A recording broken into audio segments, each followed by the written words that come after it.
مجھے ایک بات یاد آتی ہے، اللہ کریم جب موقع دے میں اس مسجد کی جھاڑو بھی لگانے پر فخر محسوس کروں، اسی نہیں کسی بھی مسجد کی، اللہ کریم اس سے مقامات بلند عطا فرماتا ہے۔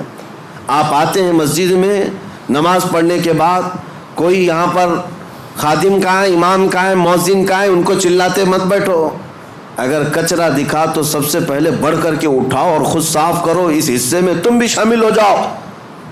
یہ نہیں کہ یہاں آ کر کے فلاں کہاں ہے، تنخواہ کیوں لیتا ہے، یہ صفائی کیوں نہیں رکھتا، تم آرڈر دینے والے نہیں ہو، وہ اللہ کریم کے گھر کی عبادت اور خدمت میں لگا ہوا ہے۔ مصر کے ایک بڑے بزرگ شیخ متولی شعراوی رحمۃ اللہ علیہ، جنہوں نے پورے قرآن کی تفسیر لکھی ہے، اور عرفات کے میدان میں ان کو خصوصی خطاب کے لیے لایا گیا تھا، پورے عرب کے سب سے بڑے عالم دین، اللہ کے ولی، جن کے متعلق میں آپ کو بتاؤں، وہ اتنے بڑے مفسر کہ ہزاروں علماء ان کے شاگرد ہیں۔ ان کا ڈرائیور وہ خود کہتا ہے کہ روزانہ رات کے 12 بجے کار لے کر اپنے گھر سے نکلتے، میں ہوتا ساتھ میں حضرت ہوتے، تقریباً 70 سال کی عمر ہے، اور مسجد چلے جاتے، مسجد سیدہ نفیسہ، مسجد امام حسین، کئی مسجدیں ان کی خاص تھی، رات کو جاتے اور ڈرائیور سے کہتے دروازہ کھلوا کر اندر چلے جاتے، یہ باہر ویٹ کرتا رہتا،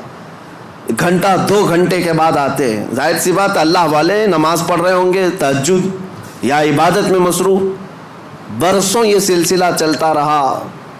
میرے عزیزو، ان کے انتقال کے بعد یہ پتہ چلا، مسجد کے ایک خادم نے، جو مسجد سیدہ نفیسہ میں یا کوئی ایک مسجد میں، خادم نے ڈرائیور سے ملاقات کی اور کہا کتنا اچھا وہ زمانہ تھا جب وہ آتے تھے حضرت نماز کے لیے۔ یہ ڈرائیور کہنے لگا کہ میں 2 گھنٹے باہر انتظار کرتا تھا، حضرت کا وصال ہو گیا، کیسی عبادت کرتے تھے مسجد میں جا کر، تم تو اندر رہتے تھے، تم خادم ہو، کبھی دیکھا میرے حضرت کو؟ وہ خادم رونے لگا اور کہا ڈرائیور سے، وہ راز تھا میں بتا نہیں سکتا، لیکن اب ان کا انتقال ہوا، میں بتاتا ہوں۔ حضور تشریف لاتے رات کے 12 بجے، وہ عبادت کرنے کے لیے نہیں بلکہ سیدھے طہارت خانوں میں جاتے اور اپنے ہاتھوں سے سارے طہارت خانے دھوتے تھے، وضو خانے کو اپنے ہاتھوں سے صاف کرتے تھے، اپنے ہاتھوں سے سارے استنجا خانے صاف کرتے۔ کس عالم دین کی بات کر رہا ہوں جس کے ہزاروں شاگرد ہیں، پورے قرآن کی تفسیر لکھی ہے، اللہ کریم کے ایسے بزرگ ولی اپنے ہاتھ سے رات کے وقت پوری مسجد کے طہارت خانے صاف کرتے۔ اور پھر ایک دن میری نظر پڑی تو انہوں نے مجھے کچھ پیسے دی اور کہا زندگی بھر یہ کسی کو بتانا مت، میں یہ صفائی اس لیے کرتا ہوں کہ مجھے میرے رحمان پر یقین ہے، اس کے گھر کو میں اپنے ہاتھ سے صاف کروں گا، میرے دل کو وہ صاف کرے گا، میرے دل کو وہ پاک کرے گا۔ اور اللہ نے ایسا پاک کیا کہ جب وہ بزرگ شیخ متولی شعراوی رحمۃ اللہ علیہ کے انتقال کا وقت آیا، میں آپ کو بتاؤں ہمارے اساتذہ موجود تھے جنہوں نے کہا سرانے کے پاس کئی علماء کھڑے تھے، وہ بستر پر لیٹے ہوئے تھے، اچانک آپ نے کہا کہ ہٹ جاؤ تم سب یہاں سے، سرانے کے پاس سے ہٹ جاؤ، وقت کے بڑے بڑے لوگ کھڑے تھے۔ اس کے بعد اچانک انگلی اٹھائی، کہا اشہد ان لا الہ الا اللہ واشہد انک رسول اللہ۔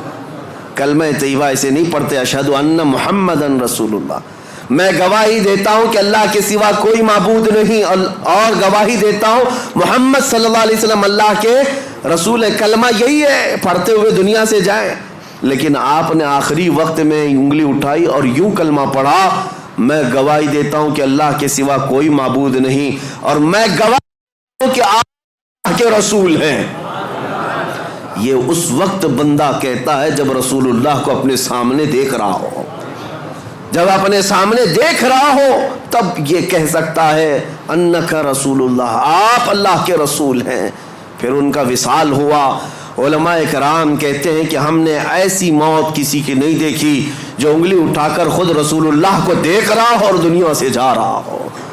میرے عزیزو، یہ مقامات بلند انہیں ان کاموں کی وجہ سے یا ان نیکیوں کی وجہ سے بھی ہو سکتا ہے ملی ہوں۔ اس لیے آج اس مسجد پاک کی جن لوگوں نے خدمتیں کی ہیں، اللہ ان کے گھروں کو سجا اور ان کی قبروں کو روشن کرے، اور رب ذوالجلال اس مسجد پاک کو عشق رسول کا مرکز بنائے۔ یہاں سے خرافات نہ ہوں، فتنے نہ ہوں، جھگڑے فسادات نہ ہوں، بلکہ مسجدوں کے متعلق حدیث پاک میں ایک بات آتی، اس لیے ڈر لگتا ہے۔ اللہ کے رسول صلی اللہ علیہ وسلم نے ارشاد فرمایا قیامت کے قریب مسجدیں خوب سجائی جائیں گی لیکن عبادت کرنے والے نہیں ہوں گے، اور وہ ہم آج دیکھ رہے ہیں ہر جگہ ہے۔ لیکن اس کا مطلب یہ نہیں کہ مسجد کو سجانا نہیں چاہیے، سجائیں، اپنے گھر سے زیادہ سجائیں، لیکن ساتھ اس مسجد کی رونق اور زینت یہاں ہونے والے کاموں سے ہے۔ اگر عبادات مکمل ہو رہی ہیں، نمازیں صحیح ہو رہی ہیں، اس کے علاوہ اللہ کے ذکر ہو رہے ہیں، رسول پاک صلی اللہ تعالیٰ علیہ وسلم کے بارگاہ میں سلام، یہ سب چیزیں ہو رہی ہیں، تو گویا کہ آپ نے مسجد کا حق ادا کیا ہے، مسجد کا حق ادا کیا۔ اللہ کریم ہم سب کو اس مسجد پاک کا حق ادا کرنے کی توفیق عطا فرمائے۔ آخری بات، جہاں تم سجدے کرتے ہو ان صفوں میں میرے آقا صلی اللہ علیہ وسلم کی حدیث ہے، اس کا مفہوم میں عرض کر رہا ہوں، جس دن تمہارا انتقال ہوگا، کوئی روئے یا نہ روئے، مسجد کا وہ ٹکڑا تمہارے غم میں روتا ہے۔ جہاں تم سجدہ کرتے تھے تمہاری جدائی کے غم میں وہ ٹکڑا روتا ہے، وہ مصلی روتا ہے۔ اللہ کریم کی بارگاہ میں عرض کرتا ہے کہ مولا، اس کی پیشانی کے سجدوں سے مجھے قرار تھا، مجھے سکون تھا، آج وہ چلا گیا، مجھے بے قراری ہے، بے اطمینانی ہے۔ اسی لیے میرے عزیزو، ان ٹکڑوں کو وفادار سمجھو۔ دنیا تمہارے مال کی پرستار ہو سکتی ہے، تمہارے عہدے اور منصب کے دیکھ کر کے ہو سکتا ہے دوست بن جائے، لیکن یہ زمین کے ٹکڑے اگر تمہاری دوستی کرتے ہیں تو فقط تمہارے سجدوں کی وجہ سے کرتے ہیں، تمہارے سجدوں کی وجہ سے یہ تم سے دوستی کرتے ہیں۔ اور جس دن انتقال ہو، جنازہ جا رہا ہو، دنیا روتی ہے یا نہیں روتی اس سے مطلب نہیں، مجھے اس بات کا احساس ہے کہ یہ مسجد کا وہ ٹکڑا میرے غم میں روتا ہے جس پر میں سجدے کیا کرتا تھا۔ آؤ ان مسجدوں کو سجدوں سے آباد کرو۔ کیوں تمہیں سجدے لمبے لگنے لگ گئے، بھاری لگنے لگ گئے؟ لوگ تو یہی شکایت کرتے ہیں، امام صاحب بہت لمبا سجدہ کرتے ہیں، لمبے سجدے کرتے ہیں، بستر پہ 8 گھنٹہ سوئے رہتے الٹا، کبھی بھاری نہیں لگا؟ اللہ کریم کی بارگاہ میں خشوع و خضوع سے 3 منٹ بہت بھاری ہو جاتے، یہ دل کا بوجھ ہے۔ آؤ، اقبال نے سچ کہا تھا، آج اس کا حاصل ہم دیکھتے ہیں، وہ ایک سجدہ جسے تو گراں سمجھتا ہے، بھاری سمجھتا ہے، وہ ایک سجدہ جسے تو بھاری سمجھتا ہے، 1000 سجدوں سے دیتا ہے آدمی کو نجات، ادھر ادھر جھکنے سے یہ سجدہ بچا لیتا ہے۔ اس پیشانی کو ایک ہی جگہ جھکاؤ، ہر جگہ جھکنے سے اللہ محفوظ رکھے گا۔ اللہ کریم ہماری عبادتوں کو قبول فرمائے۔ رب ذوالجلال احسن الخالقین، مولا یہاں جتنے حاضرین ہیں سب کی عبادت کو قبول فرما لے۔ اس مسجد کو مولا قیامت کے دن ہماری سفارشی بنا، ہماری عبادتوں کا گواہ بنا، ہمارے بخشش کا ذریعہ بنا۔ وآخر دعوانا ان الحمد للہ رب العالمین۔